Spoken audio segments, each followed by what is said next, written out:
तुमको निहारने को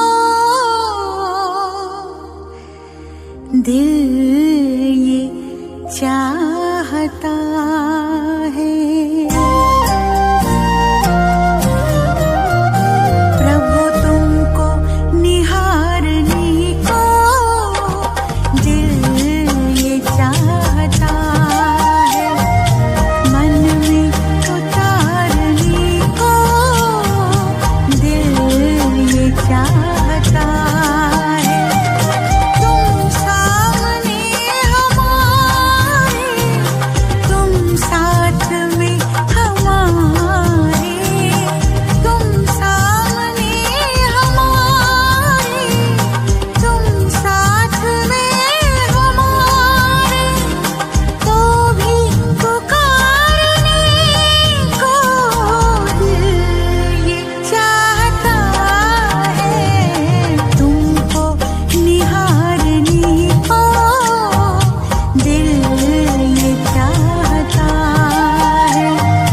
मन में उतारने को दिल ये चाहता है।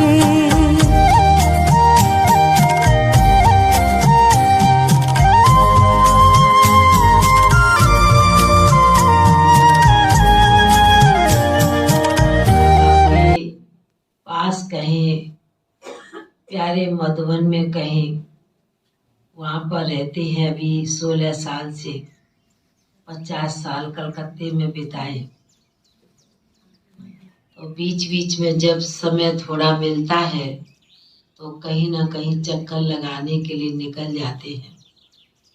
अभी विशेष इस तरफ आए थे तो रांची भी जाना है फ्लाइट से, तो रांची में तो आना ही पड़ेगा नहीं।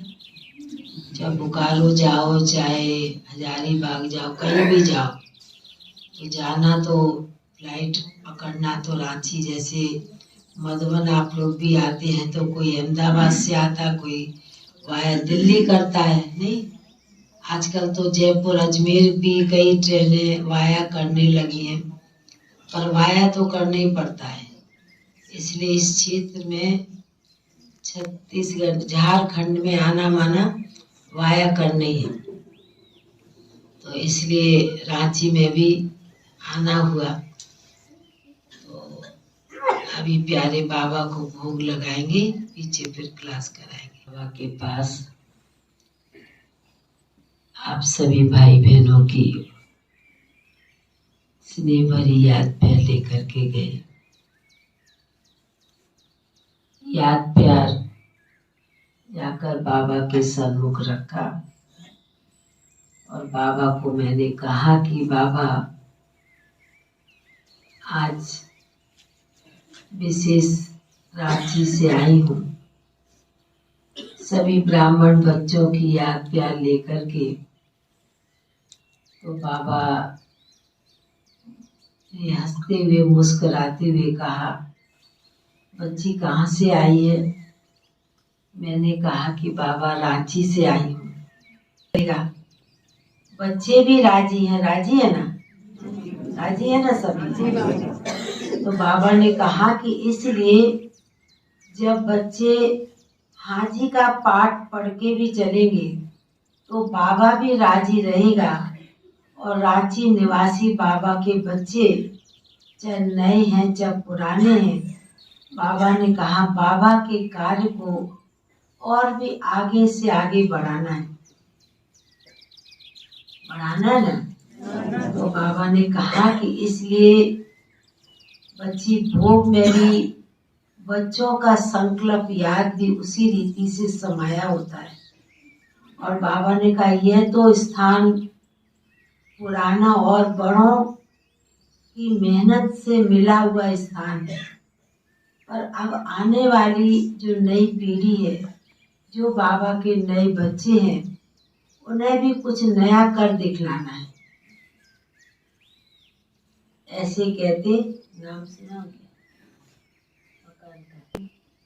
बाबा ने कार्य किया। फिर हमने बाबा को कहा कि इस भवन का कोई इस नाम नहीं है, तो बाबा क्या नाम रखना चाहिए? तो बाबा ने नाम दिया कि बच्ची विश्व परिवर्तन भवन।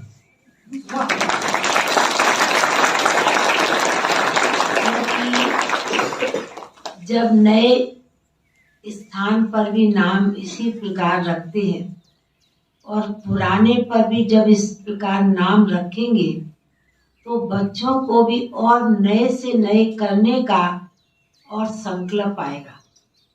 इसलिए जिस भवन में जिस स्थान पर बच्चे बैठे हैं बाबा को बिठाया है तो बाबा ने कहा ऐसा बाबा नाम देता है विश्व परिवर्तन भवन, तो आगे भी जो नाम नए स्थान पर देगा वो भी बाबा अच्छा ही बच्चों को सुनाएंगे।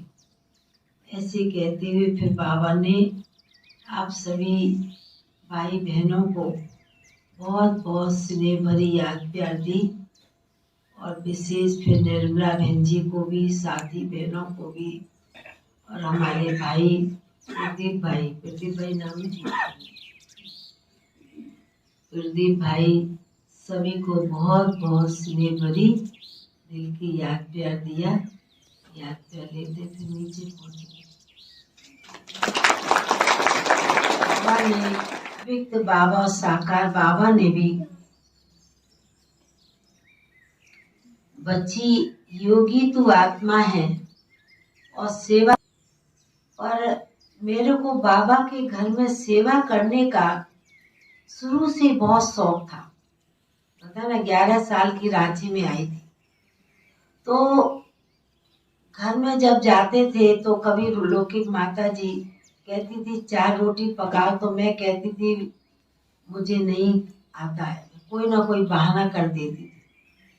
तो लौकिक माता जी एक बार ऐसी हंसी हंसी में कह दिया जब 18 साल की हुई कि देखना तुमको ऐसे घर में दूंगी जहाँ तुमको 5 किलो आटे की रोटी पकानी पड़ेगी। और मेरे को बाबा के घर में आके और परदादी के साथ जो मैंने सेवा की है, क्योंकि सेवा का अंग तो मेरे को बचपन से था, तो स्कूल भी जाते थे तो भी लौकिक माता जी परदादी के कपड़े, साड़ी, ब्लाउज, पेटीकोट लेके आती थी और घर में धुलाई करके हम स्कूल जाने के पहले धो के जाते थे और शाम को स्कूल से आके प्रेस करके फिर सेंटर पर लेके आते। लौकिक बाप एकदम एंटी पार्टी और लौकिक बाप माता जी एकदम बाबा की कहे जैसे घर का भाती होता है ना, घर के सदस्य की तरह चलती थी दादियों के साथ में। तो इसलिए अंदर में गुप्त रीति से पुरुषार्थ में लगे रहते थे। और लौकिक माता जी का भी शुरू से ऐसे था कि मुझे जो कुछ भी करना है बड़ी दीदी के बगैर पूछे कुछ नहीं करना है। बड़ी दीदी जो कहती थी, जैसे कहती थी वैसे चलती थी। तो ऐसे करके पढ़ाई भी पढ़ी, 11th 10th तक ही किया। उसके बाद 69 में बाबा विक्त हो गए। तो ज्ञान तो कलकत्ते से 1958 में लिया। माताजी तो बहुत निश्चय बुद्धि आत्मा और यज्ञ स्नेह सहयोगी आत्मा थी, पर हम तो बच्चे थे। बच्चे होने के कारण इतना कोई ज्ञान को समझते नहीं थे। ज्ञान तो कुछ भी समझ में नहीं आता था। बाबा की मुरली पढ़ लेते थे पर समझ में कुछ नहीं आता था। पर हमको बचपन से योग बहुत अच्छा लगता था। बाबा से बातें करना, योग करना, वो घर में भी रहते हुए हमने ये पुरुषार्थ किया। उस समय भी योग करना कभी मेहनत नहीं लगी। आज से 50 साल 60 साल पहले घर में भी रहते नुमा शाम का भी योग हमने कभी मिस नहीं किया। माता जी सेंटर से आती थी, हम स्कूल से जाते थे, दीदी का कपड़ा प्रेस करके माता जी तो दिन में 3 बजे चली जाती और सेंटर से जब 6:30 बजे माता जी के साथ लौटते थे तो उस समय भी नुमा शाम का योग 7 से 7:30 का घर में करती थी। कृष्ण का, कभी विष्णु का, कई साक्षात्कार करती थी। बस समझ में, क्योंकि अभी 13-14 साल की उम्र होगी, उसमें क्या बात समझ में आई, कुछ समझ में तो आता नहीं था।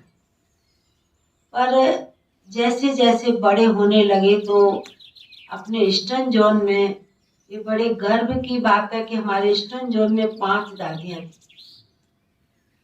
2 कलकत्ते में थी, परदादी थी और संती दादी।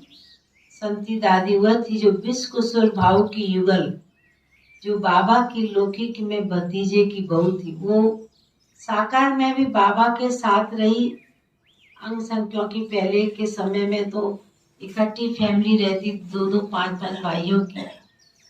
और जब यज्ञ में भी आई तो संती दादी मधुबन में बाबा के साथ रही।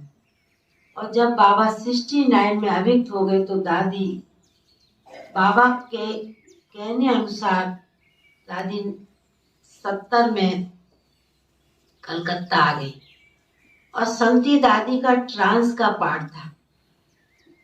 संदेशियां तो यज्ञ में हमने बहुत देखी, ध्यानी दादी, संदेशी दादी, संती दादी। संती दादी का भी वह पाठ था जो यज्ञ का कोई पर्सनल कुछ भी, यदि बाबा का, अलमाइटी बाबा का या बाबा का कुछ इशारा चाहिए था तो संती दादी को साकार बाबा कहते थे कि बच्ची जाओ बाबा से संदेश लेकर के आओ।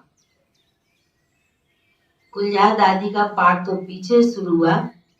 तो संती दादी को मैं कई बार कहती थी, दादी मैं जब योग में बैठती हूँ तो मुझे कभी कुछ कुछ दिखाई देता है और ऐसे अनुभव होता है मेरा बुद्धि कोई ऊपर खींच रहा है।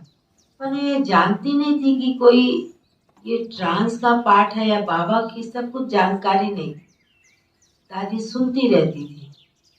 पर उसके बीच में मैं आपको बताऊं कि हम लोग बाबा को, साकार बाबा को, क्योंकि 1958 में ज्ञान लिया और बाबा 69 में अभिक्त हुए, तो हमने 10 साल अभिक्त बाबा की पत्रों के द्वारा और भंडारी के द्वारा बहुत पालना ली साकार बाबा।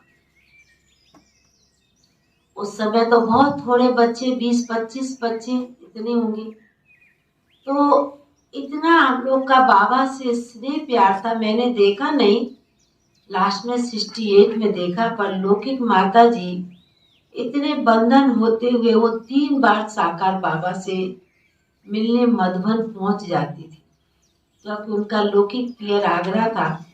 तो साल में 1 बार, महीना 1.5 के लिए जाती थी, तो वहां से मधुबन चली जाती थी।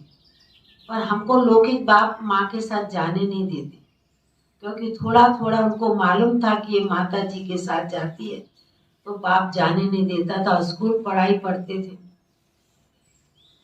तो शुरू से योग का जो पाठ था, तो बाबा साकार को हमेशा हम अपना सब दिल का हालचाल लिख के भेजते थे और बाबा हमें पत्र के द्वारा 15-20 दिन के अंदर, 1 सप्ताह लगता था जाने में, 1 सप्ताह आने में, और 3-4 दिन ऐसे करके 15-20 दिन के अंदर बाबा का पत्र का जवाब आ जाता था। ऐसे करके शुरू से बाबा की, साकार बाबा की भी बहुत पालना ली। 1964 में मम्मा भी कलकत्ते में आई थी। 1965 में मम्मा ने शरीर छोड़ा, पर 64 में आप क्यों सब 1964 में कलकत्ता दृष्टि लगी थी बहुत बड़े रूप से, मेन कलकत्ता बाजार में, टिबरे वाली धर्मशाला में। तो उस समय आप भी छोटे ही होंगे, हम लोग एक ही शरीर के हैं, तो बच्चे थे उस समय भी। तो उसमें में की, उसके बाद दिल्ली, फिर कलकत्ते में हुई। और बाबा ने सभी दादियों को भेजा, प्रकाश मणि दादी जान, माना उस समय सीनियर 100 के करीब उस 4 मंजिल की धर्मशाला में 4थी मंजिल पर छत में भोजन बनता था। फर्स्ट नीचे ग्राउंड में प्रदर्शनी बड़े रूप से लगी और फर्स्ट सेकंड में भाई बहने रहते थे, हम लोग तो छोटे थे, बाग बाग की सेवा करते थे। तो उस प्रदर्शनी से कम 40-50 भाई बहने, उसमें विशेष माताएं निकली।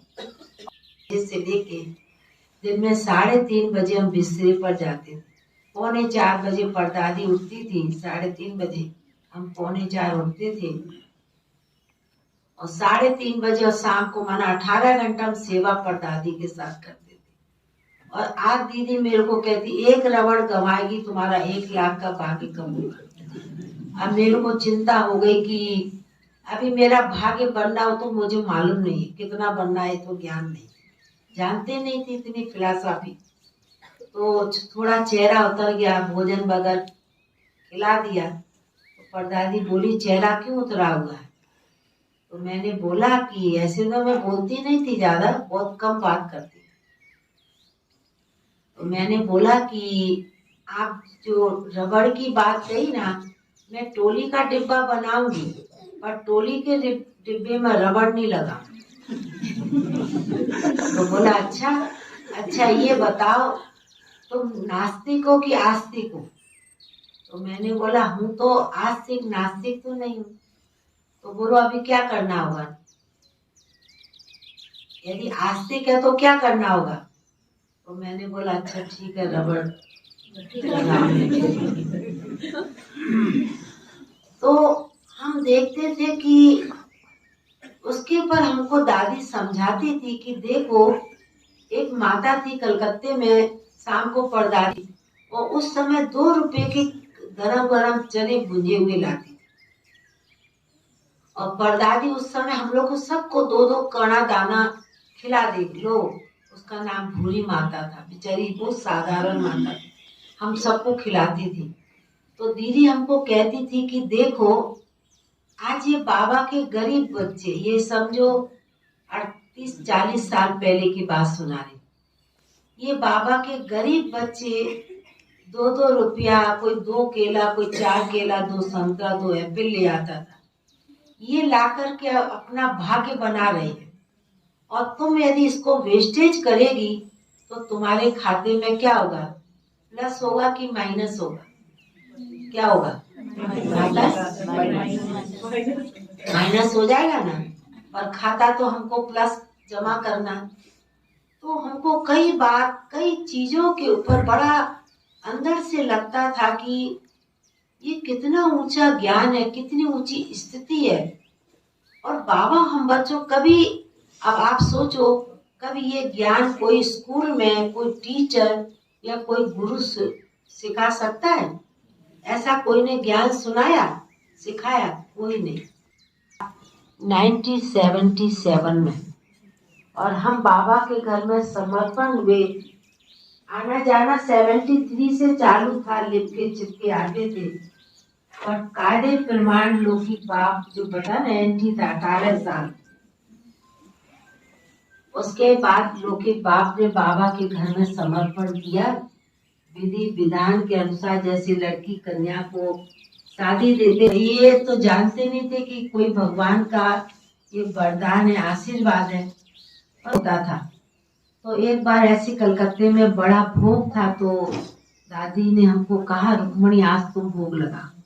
तो मैंने बोला, मैं तो कोई ट्रांस में जाती नहीं, मैं नहीं भोग लगाऊं। तो मेरे को थोड़ा डर लगता था। जो संदेशी बहनी ट्रांस में जाती थी ना, तो एक बार ऐसा हुआ कि हमने एक बहन को देखा, पूरी का विनाश का दृश्य। अब हमारी आयु तो छोटी, तो मेरे को थोड़ा अंदर डर बैठा हुआ था कि ये ट्रांस क्या है मालूम नहीं, और ये ऊपर जा करके क्या देख रही, इतना रो रही है। तो मेरे को थोड़ा डर लगता था। और लौकिक में 2 भाइयों के बीच एक थी, बहुत लाड प्यार था। तो मैंने दादी को बोला, मैं नहीं भोग लगाऊंगी। मेरे को अंदर जो डर बैठा हुआ था कि पता नहीं है मैं कैसे जाना, ये भी मालूम नहीं, कैसे आना वो भी मालूम नहीं, और कहीं बीच में लटक जाऊंगी या क्या मेरा शरीर छूट जाएगा, क्या होगा मालूम नहीं। ये डर भय के कारण मैं दादी को मना करती रही। पर दादी ने हमको कहा कि मेरे आजू बाजू में दोनों दीदी दादी बैठी, परदादी और संती दादी। मेरे को कहा तुम एकदम निसंकल्प रहना, बाबा तुमको खींच लेगा। फिर मैंने मन में सोचा कि अब दो बड़े कह रहे हैं और मेरे आजू बाजू में बैठे हैं, अब कुछ भी होगा तो मेरे को बचा लेंगे।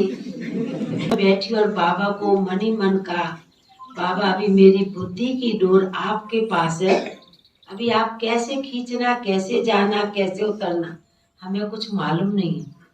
फिर याद करते करते बाबा ने खींच लिया और पहली बार ही गए तो बाबा ने बहुत अच्छा दृश्य दिखाया और नीचे उतर के आ गए।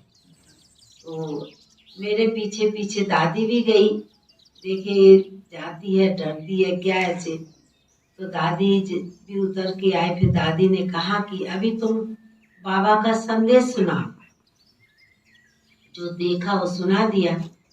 तो दादी ने उस समय मेरे को कहा कि तुमको बाबा का वरदान भूल गया, जो बाबा ने तुमको साकार बाबा ने वरदान दिया उड़न खटोली का। मैंने बोला दादी मैं तो कुछ भी जानती नहीं, मतलब हम लोग अपनी उम्र में, मैं समझती मैं तो 22-23 साल 24 साल की उम्र तक बहुत इनोसेंट थी। दुनिया क्या है, कुछ भी दुनिया का ज्ञान कुछ भी नहीं। बड़े जो कहते, दीदी दादी कहती बैठो तो बैठो, उठो तो उठो। और मैंने अपना जीवन 60 साल की उम्र तक इस प्रकार बिताया, कभी अपनी कोई बात में बुद्धि नहीं चलाई। 60 साल आप सोचो। तो इस प्रकार बाबा ने ट्रांस का पाठ दिया। उसके बाद तो कलकत्ते में रहे और परदादी के साथ रह करके हमने तो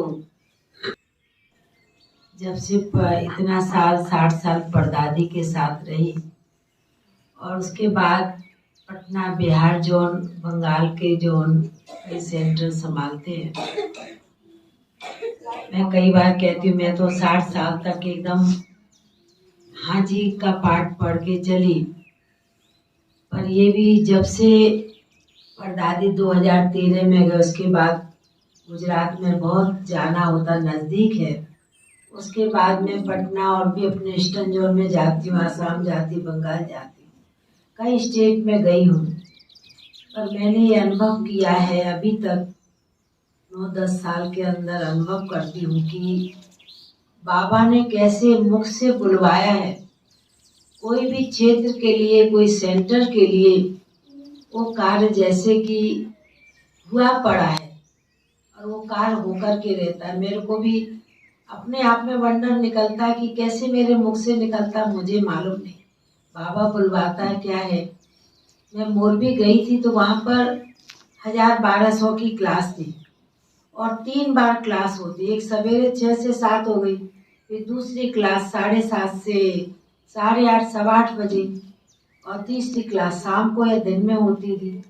तो पास में जगह पड़ी थी तो मैंने ऐसी बहन को बोला इस जमीन बाजू वाली को भी थोड़ा धक्का लगाओ, बाबा का कुछ संदेश था।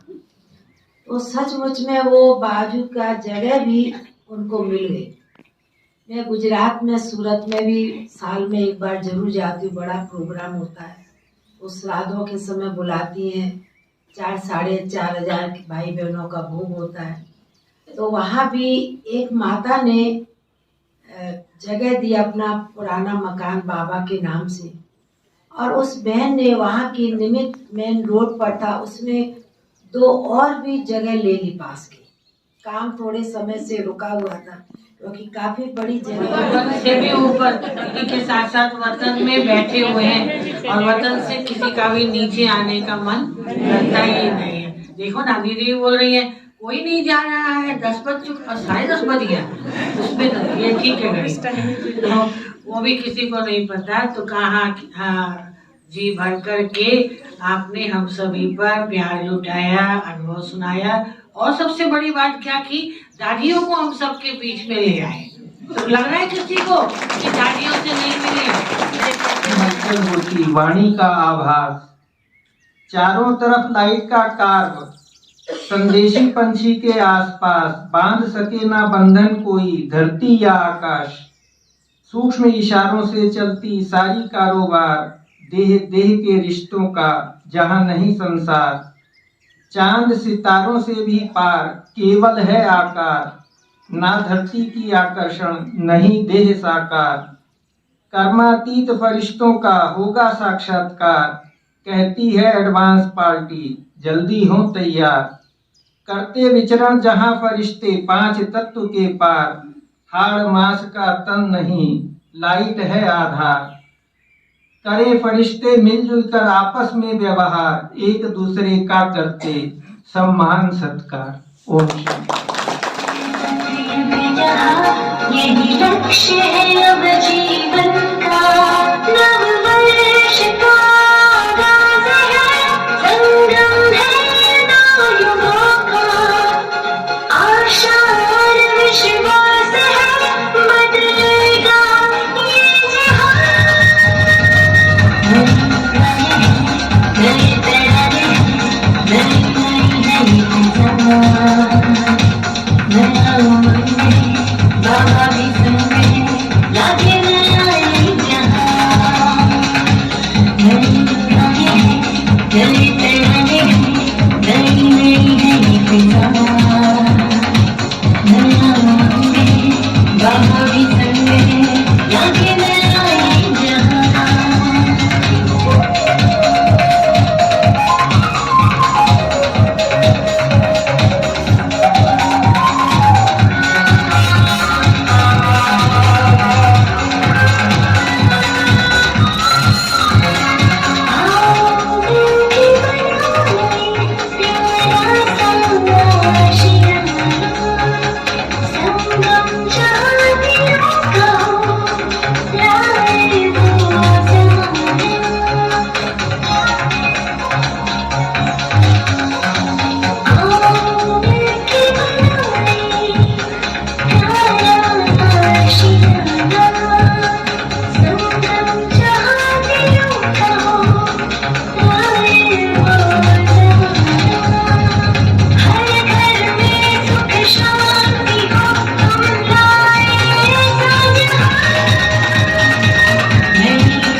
मेरा छोटा सा देखो ये संसार।